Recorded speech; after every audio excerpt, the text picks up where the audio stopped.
Yon. Good afternoon everyone. Welcome back for another video.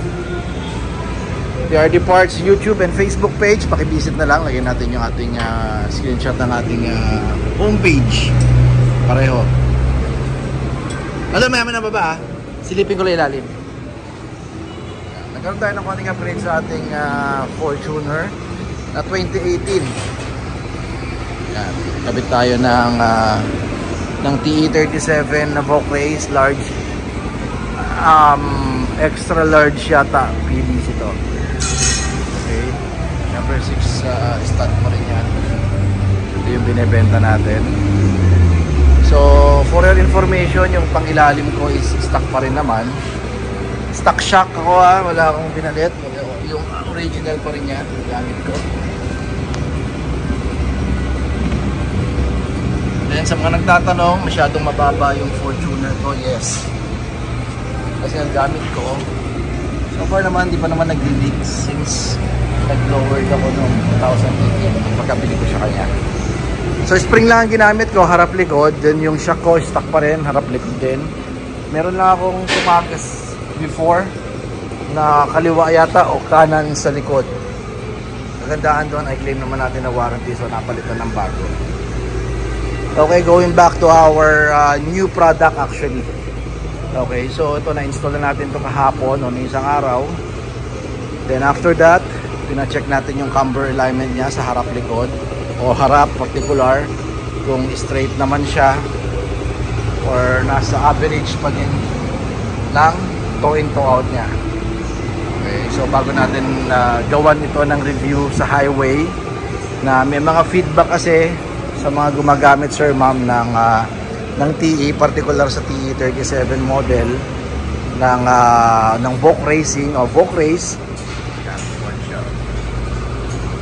Yan. Ang spec pala nito is 20 by 9.5, then plus 20 ang offset niya.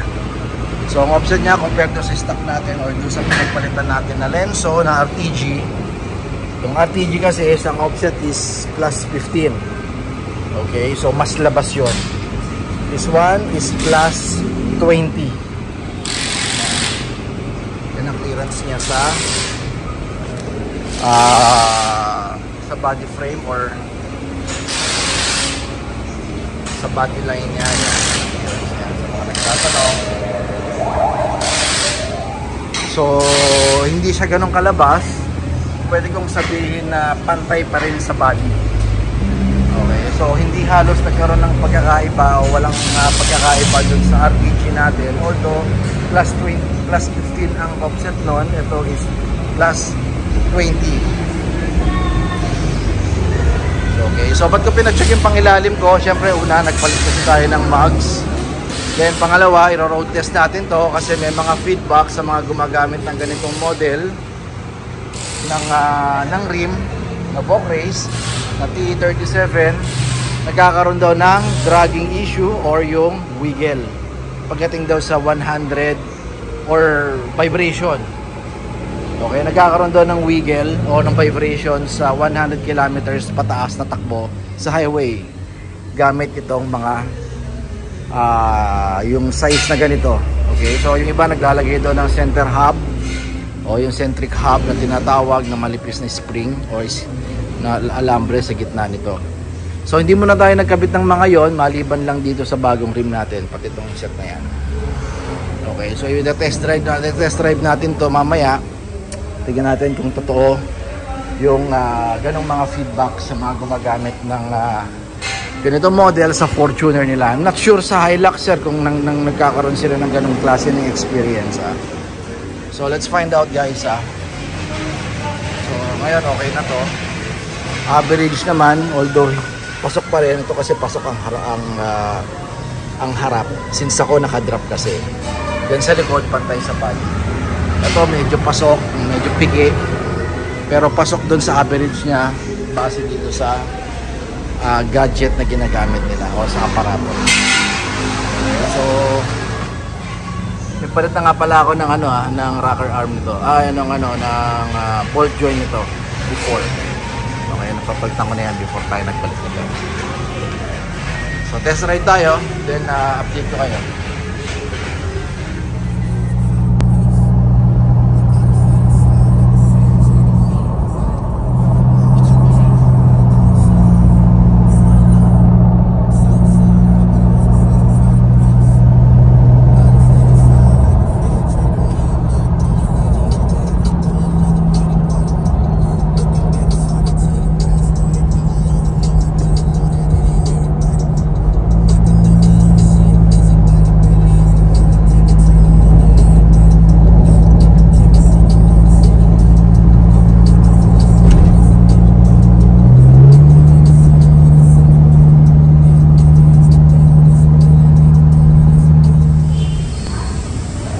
Yun.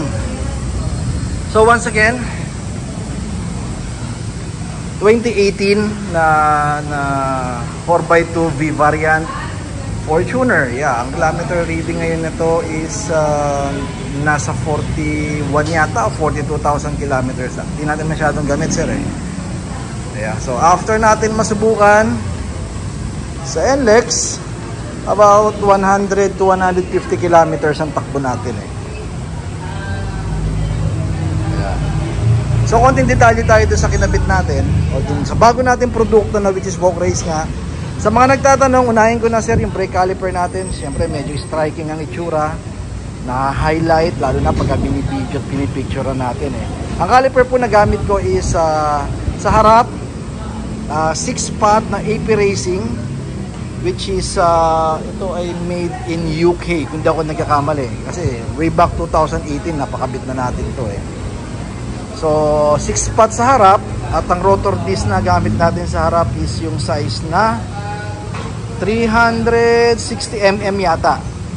Basta maximize ang sukat na ginamit ko, eh. So talagang big brake kit yan, eh. Sa harap yon, sir, 6-pot. Okay, yung likod naman ginamitan natin ng 4-pot na AP Racing din. Isang set kasi yan binili natin. Ang size naman ng rotor disc natin sa harap, sa likod is 380 mm.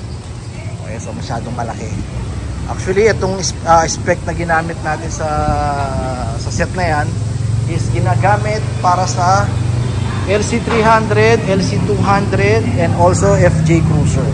So pwedeng baklasin yan, ikabit doon, pasok na pasok yan, mas malaki. Okay, so happen na ilagay natin at mas gusto natin yung medyo mas malaki ang ikabit natin dito sa ating unit.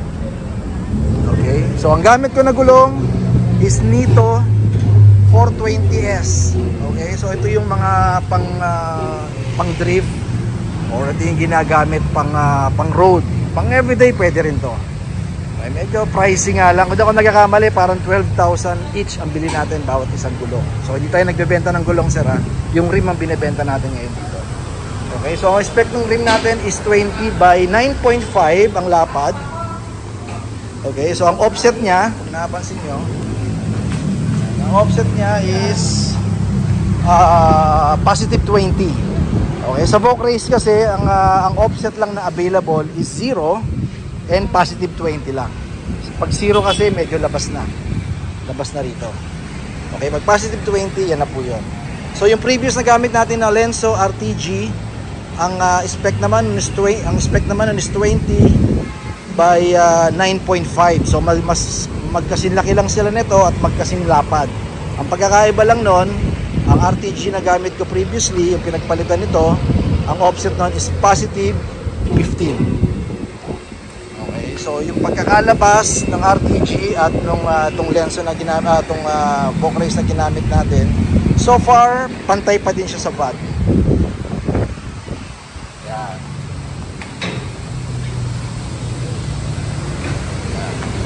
Okay, then ang gamit ko naman sa mga, syempre mapapansin nyo, medyo nakadrop tayo. Ang gamit ko na spring dito is Tain brand. Okay, legit Tain yan, na pwede nyo gamitin at pwede natin i-install kung gusto nyo na medyo nakadrop, medyo old school ang datingan. Pwede nyo gamitin sa 2005 na Fortuner nyo hanggang 2024, pasok yan. Pang Gen 1 tsaka pang Gen 2 na Fortuner, isang spring ang gamit, isang sukat, isang design. Okay, so isang spec din dahil pareho lang ng coil spring o ng spring na ginagamit. Harap likod yun, sir, yung ginamit ko na yun. Then ang suspension ko or yung shock na ginamit ko dito is steel stock. Maniwala kayo sa hindi, stock lang yan. So riding comfort, syempre mako-compromise since hindi pang performance yung ginamit natin o yung nakalagay pa rin na shock natin. So hindi ganun, well, matigas. Kung sa matigas, hindi siya malambot. Okay, so hindi swabe. Pero this pogi, sabi nga nila, okay na din. Anyway, hindi naman natin everyday car to.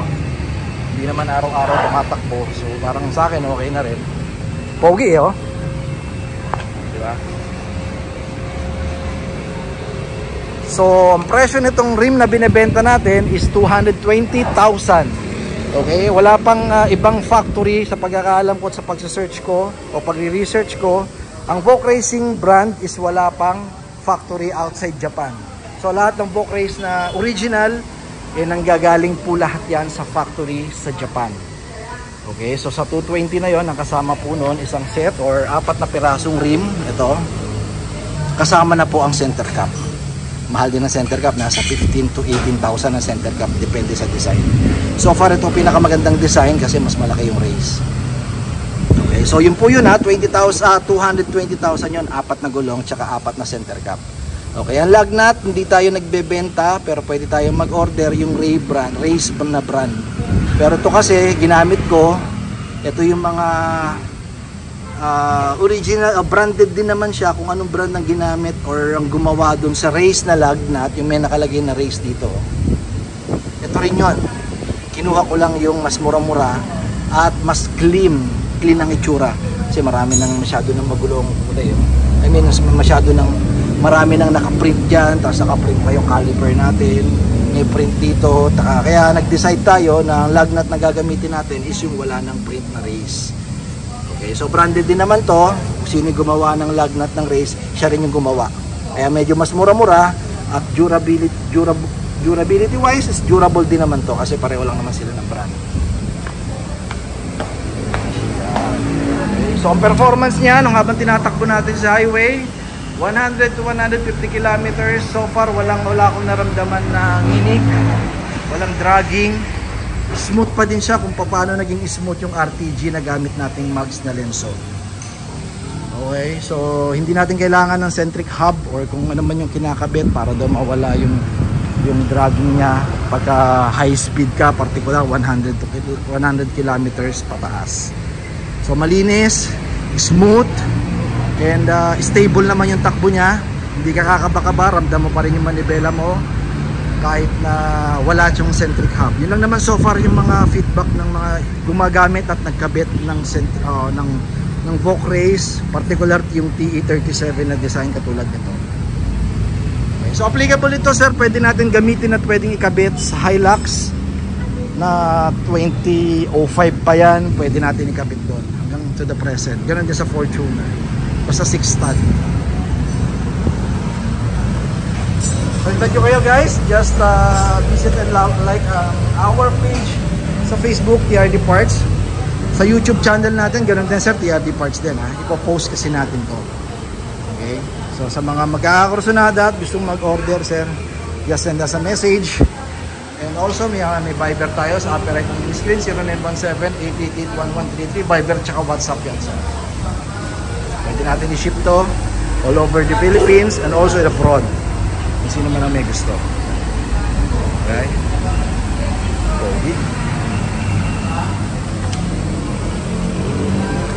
so thank you for watching guys, and keep safe.